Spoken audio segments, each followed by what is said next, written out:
Now, when I was in high school, my friend from like 5th grade was still at the same school as me. I know that is like okay, but no, like it was a big deal. Like we just kept ending up at the same school because things were happening. Both of us had things going on. So the fact that we're at the same school was a big deal. Anyway, so when I'm in high school, freshman year, most of my friends I end up being cool with are all like a grade older than me because that's just how it worked out. I don't know anybody from this group of people, especially from my old school. The ones that I was cool with, when I see them, is we're not I never hung out with them outside of school. Like what level of friendship do I have here? And my friend from 5th grade, that even though I didn't go out, if I did, it was most likely with her. She ended up being in a different part of school. Like, you just never got opportunity to see her. Like I could see her outside of school, but most of the day and all that stuff, we weren't around each other. And that's fine, but that's where it was like, okay, friend groups. And it ended up being older people by a year. And that's where I felt like, okay, I'm gaining some like footing in this whole like social standard thing. I have a place to sit at lunch. I have people I can talk to in every class, even to just a surface level, but just not being in there by myself, quiet, sweating nervously all class. And that's when I got in trouble because I got invited for the first time. I was allowed to go to a friend's birthday party, and we went to Red Robin. And it was really fun because everybody was cool, and I was kind of like the quiet one still because like everybody knew of me, and there was a couple people there that are like, yeah, we're really cool with you, but they had friends there, so it was like I was still more like an addition to the group. And so we had ate dinner and everything. That's what I had told my parents I was gonna go do. Mind you, this is like 10 minutes from my house, and it's my first time driving by myself because I just got my license. I think it was something like that, where I was like, oh, first time allowed to go get in a car by myself. So I had my dad's truck, his like 1970s truck, and we were at Red Robin, and they wanted to go see a movie. I remember specifically it's called The Crazies, and it didn't start till like 2 hours after the dinner was over because that was the next showing. It was like a long movie, and so I had called my dad, like blew my dad's phone up, and he was like, text me like, don't blow my phone up. I was like, can you answer the phone then? He answered the phone. I tell him what the plan is, and he's like, he don't like plans being added to like things like I'm barely outside right now. And so I knew he was like gonna not be cool. Okay, so basically I told him that there was a movie, but I omitted the fact that because we weren't sure what time the movie was. When I had called him, I didn't call him back and tell him it didn't start till 10. I just was like, I have the go away to get to the movie, whatever it takes to watch the movie. So my dad's thinking the movie is starting as I call him. No, it's starting 2 hours later. So I didn't get home because it was like 8 o'clock. 10 o'clock the movie started. It didn't get out to like 12:15. So my dad's calling me in the middle of the movie like, where are you? What's going on? And I was like, the movie just is in the middle of the movie. And he's like, what, the movie? I was like, it didn't start till 10. So he's pissed. And I'm like, fuck. But I knew I was going to get in trouble. And the next day he was like, so you just did that knowing that you were going to get in trouble? Like knowing that you're not allowed to do that? I was like, Dad, if I had told you all that stuff, you wouldn't have let me do it. I never get to do anything. And all that we did was go in Target and walk around, bothering them till they kicked us out. We didn't steal nothing, we didn't break nothing, none of that. But that's what we did because it was in like, this little shopping plaza thing. And then we went and saw the movie.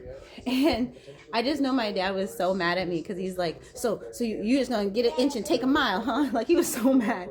And me just sitting there like, you gotta do what you gotta do sometimes. And the next day, my friend whose birthday it was, I had seen her and she was like, did you get grounded? I was like, yeah. It was my first time being grounded ever. Mind you, I don't go out. So she was like, yeah, but was it worth it? I was like, yeah.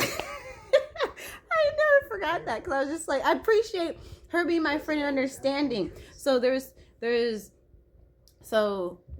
okay, I was really cool with that group of friends, but I was really shy at that time because I knew that like this is a new group of friends and y'all have been friends for a long time before me. So I felt like I was new to the group of friends. So, but at the end of the day, when they graduated, I was deep.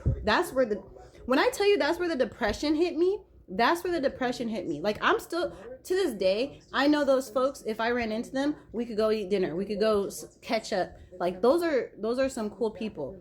To this day, I know for a fact, and I appreciate them. It's just, you know what it is? you don't know calm. You don't know peace. You don't know, like, you're trying to maintain with things that you think are important. Like, this matters to me and that matters to me, but this one needs more work. But it's like, that's, you know, that's not always the actuality. It's just the way I perceived it. That was 10th grade. Yeah, because in the next year, that was the last year that I had those friends. And again, I wasn't going out. That was like the one and done going out. I was not allowed to go out after that. And so I just remember, you know, like being in the classes, like you get electives as you go older and, or get into different classes and stuff. And so I had been in like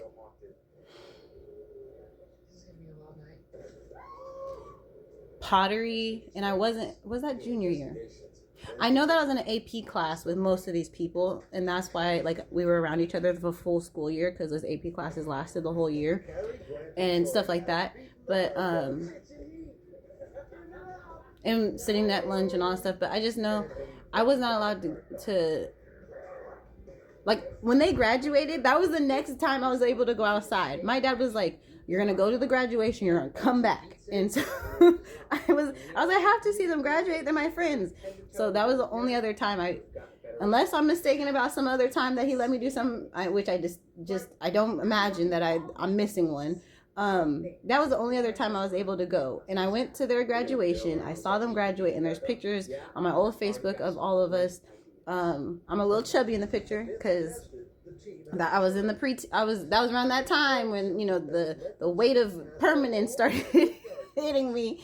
But that was my friend group, and I was just super sad because I was like, yeah, I still have my friend from, you know, the long haul friend, but I don't have my everyday friends. I don't have my group. And I wasn't jealous, but I saw that my friend had that, and I was like, dang, like, I'm not trying to be in your friend group because that's your friend group, but I do want to be able to not feel like I'm by myself all the time. And then if I try to be a part of stuff, I'm burdening myself. And even there was 2 distinct times I inserted myself in like activities at school that they were in, like Black Student Union type stuff. After school, like there was like a powder puff football, and I wanted to help with the jerseys even though I wasn't playing because everybody was playing, and I just wanted to be a part of it. And that just, you know, it's just uncomfortable. I'm friend of a friend. They don't know me like that, all that kind of stuff. But I was appreciative because at the end of the day, that's how you gain friends. I just wasn't in a space where I felt comfortable being so like I'm not allowed to go and do. So this was like hanging out with her. Like I said, she was the only friend I was allowed to go out with. So when I was out doing those kind of things, it was just me and her and then her friends. So I just always felt a little uncomfortable. And so when we got senior year, it was when I had found some people that I thought, hey, we are cool. Like, we're gaining a natural friendship, a lot of weird shit, which is a whole nother story in the process of that. But this is becoming a group of friends that I can go hang out with outside of school, and my parents are allowing it. That's not requiring her to be there, that they'll be okay with. And that was a big deal for me. And especially because a lot of stuff I was going through at the time, I didn't feel like I had, like, I felt like they could relate to stuff that I was feeling. I was so angry. I was so depressed. I was so all this stuff, like angst for real. For real. And I just felt like I didn't even know how to share it. Like, I didn't even know how to talk about it, but that kind of stuff. And so that friend group ended up being like the one that I was like, yeah, I most relate to y'all, and blah, blah, blah. But the long story is that they were friends with her friends. And so they started hanging out together. And I was like, well, now I got to be bold again because I want to be there. And that's where that random step video of me being at the assembly comes in, because I demanded it. And that's where like a lot of the wanting to be a part of like activities really took a, like, I'm in there. No. I'm gonna put myself in here because I deserve to be here too. And it was really awkward because I never have been friends with none of these people until now, or at least trying to be, or like talking to. So it was uncomfortable and awkward, but at the same time it was like, fuck it, you know? Just fuck it.